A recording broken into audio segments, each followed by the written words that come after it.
ఆలోచించు. సరే ప్రియా, నీకోసం, కేవలం నీకోసం పనిచేస్తాను.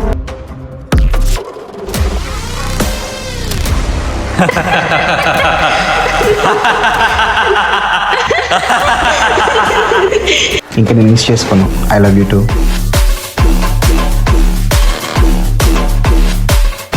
ఏంటి బేబీ, మన ట్రాప్ లో వచ్చేసాడా? ఈ ప్రియ రంగంలోకి దిగితే ఎవడన్నా తలవంచాల్సిందే. మన బిజినెస్ కి సంబంధించిన వాళ్ళని ఏ ఒక్కరిని వదలలేదు. మన చేతికి మట్టంటకుండా వాడే చూసుకుంటాడులే. పా. ఒక్కరోజు మనం తీసుకొచ్చి నాకు సరెండర్ చేయి. ఓ, ఇప్పుడు అమ్మని ఎలా చంపాలి?